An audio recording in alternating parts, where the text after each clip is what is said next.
రాష్ట్రం మొత్తం 85 లక్షల మెట్రిక్ టన్నులు కుప్పలు కుప్పలుగా గుట్టలు గుట్టలుగా చెత్తంతా పేరకపోయింది. నేను ఇప్పుడే మా మంత్రిని అడిగా, నారాయణ గారు ఎన్ని రోజులు పడుతుందని అడిగా. సార్ 2 ఏళ్లు పడుతుంది అన్నాడు. 2 ఏళ్లు పడితే మనం పనిచేసినట్టు కాదు. 365 రోజుల్లో మొత్తం చెత్తంతా క్లీన్ చేసే బాధ్యత మీకు అప్పచెప్తున్నానని నారాయణ గారికి ఇప్పుడే ఆదేశాలు ఇచ్చాను. అంటే గడిచిన ప్రభుత్వం పేర్చిన చెత్త ప్రభుత్వం 85 లక్షల మెట్రిక్ టన్నులు ఇంకా మిగిలింది. మీకు కోపం రాలా? ఇంకా వాళ్ళు సిగ్గు లేకుండా రోడ్డు మీద మాట్లాడుతూ ఉంటారు.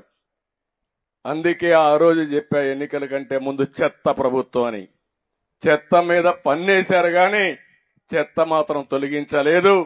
ఇంకా ఒక మాట చెప్పాలంటే ఎంత చెత్త ప్రభుత్వం అంటే, చెత్త తొలగించకుండా చెత్త మీద పన్నేసి కావాలని ఆ చెత్త తీసుకొచ్చి మన షాపుల ముందు వేసే పరిస్థితికి వచ్చారు.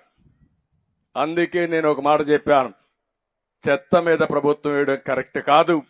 అందుకే ఈ రోజు అనౌన్స్ చేస్తున్నా, ఎక్కడ కూడా చెత్త మీద పన్నేయడానికి వీలు లేదు, రద్దు చేస్తున్నాం. ఈ రోజు నుంచి ఎక్కడ కలెక్ట్ చేయొద్దని మా మంత్రులకు వాళ్ళకి ఆదేశాలు ఇస్తున్నాను. నెక్స్ట్ కేబినెట్ లో పెట్టి అది కూడా ఆర్డర్స్ కూడా ఇష్యూ చేస్తాం. ఎక్కడ ఇది కలెక్ట్ చేయమని చెప్పి కూడా నేను మీకు తెలియజేస్తున్నా. గ్రామీణ ప్రాంతాల్లో 41,50,000 మరుగుదొడ్లు కట్టాం. 2018లో ODF గా రాష్ట్రాన్ని ప్రకటించాం. వేస్ట్ కాంపోస్ట్ ప్లాంట్లు గాని, బయో కంప్రెస్డ్ నేచురల్ గ్యాస్ ప్లాంట్లు గాని, వేస్ట్ ఎనర్జీ ప్లాంట్స్ కూడా పెట్టి పెద్ద ఎత్తున ముందుకు పోయాం.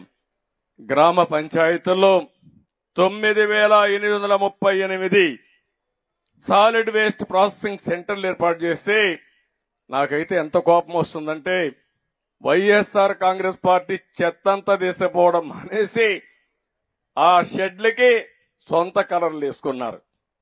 నేను ఆ రోజు చెప్పా, ఆ కలర్లు వేసుకునింది ఆ ఇటుకేసారు కానీ మీ ముఖానికి వేయాలి, ముఖానికి వేసి ఊరంతా తిప్పితే మీకు బుద్ధి వస్తుందని ఆ రోజు చెప్పా. కనీసం ఆ షెడ్లన్నీ ఆపేశారు. ఒక ఉదాత్తమైన పర్పస్ కోసం పెట్టాం. గవర్నమెంట్ ఆఫ్ ఇండియా డబ్బులు ఇస్తా ఉంది.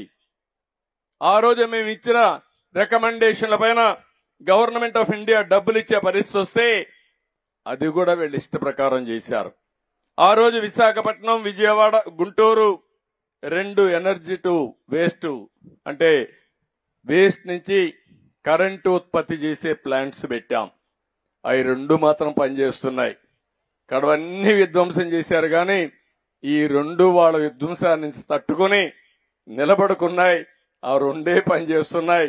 ఇప్పుడు మా మంత్రిని అడిగాను, భవిష్యత్తులో చెత్త రోడ్డు మీద ఉండడానికి వీలు లేదు. అవసరమైతే ఎన్ని ప్లాంట్లు పెట్టాలి, ఎంత ఖర్చు అవుతుంది, మామూలుగా చెత్త నుంచి కరెంటు తీయాలంటే కొంచెం ఖర్చు ఎక్కువ అవుతుంది. ఆ రోజుట్లోనే ఒక యూనిట్కి 7 రూపాయలు 8 రూపాయలు ఇచ్చాం. కొన్ని 9 రూపాయలు కూడా ఇచ్చాం. అవసరమైతే ₹1 ఎక్కువైనా పర్వాలేదు, ఒక 50 మెగావాట్లు అవుతుంది. దీనివల్ల ఆరోగ్యం బాగుంటుంది.